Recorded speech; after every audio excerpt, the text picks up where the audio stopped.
Good afternoon, world, and welcome to The Quake, where we talk about what's shaking up the world today. I'm your host, Lainey. Also with you is Maggie. I was just going to get to that if you would just let me finish the intro.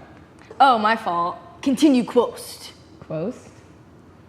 Yeah, you know, host, and we're at the Quake. You're the quost on a quest to bring the news. Okay, well, fun limericks aside, let's dive into what the people are talking about. Quost on a quest to ask the questions. No one's asking questions. This isn't 60 Minutes. Do I look like Diane Sawyer? Who the heck is Diane Sawyer? We discussed the topics. People are intrigued here at the Quake. Oh, you messed up my intro flow again. My fault, Lainey. Who are we interviewing today? We're not interviewing anybody? What's she doing here then? Hi. Sorry, folks. We talked about this before we went live. There are our esteemed TV critic, Bella. I thought you were Jill. Don't you work in the copy room?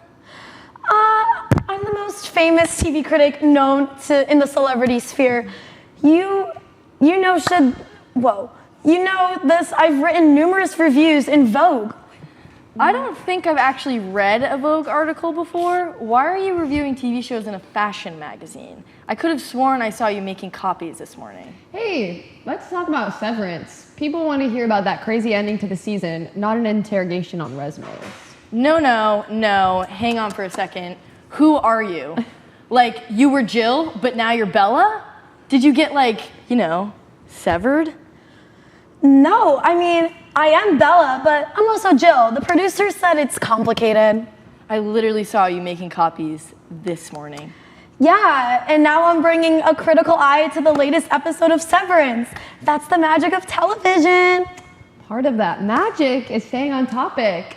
So, Bella, whatever are your thoughts on what happened with Severance? You know, I heard it was really interesting this episode. Some things happened, some things didn't. Wow, you mean to tell me our esteemed expert in television didn't even watch the last episode? It seems our expert on hand did not watch the finale.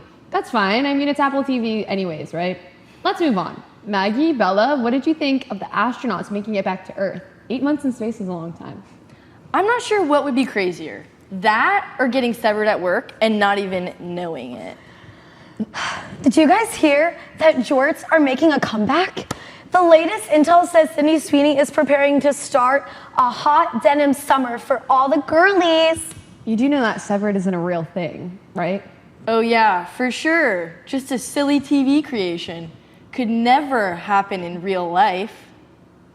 So, Bella, what's your take on that space mission?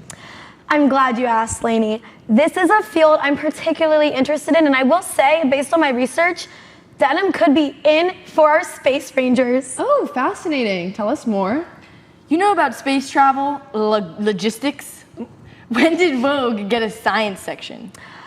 I went down a deep rabbit hole on Wikipedia last night to prepare, checked out some expo, scrolled through TikTok for a few hours, so yeah, I'd say I'm pretty up to date on how we get up and down from space. Okay, so based on your extensive research, what did you find out that would interest our viewers? First off, let me just say, Isaac Newton, possibly the biggest fraud of all time. Hold on. The guy that discovered gravity is the biggest fraud of all time? 100%. I mean, how do we even know gravity exists? If the astronauts were coming down and it stopped working, how would we know? There's a lot of questions we have to ask if we're going to advance as a society. Says the famous TV critic. That's not how gravity works.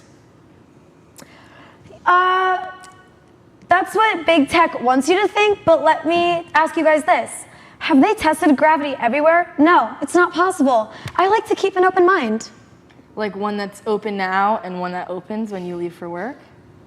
Okay, folks, looks like we had all the time for today. Denim is in, brains are out. Join us again next time for the most enthralling conversations here at The Quake.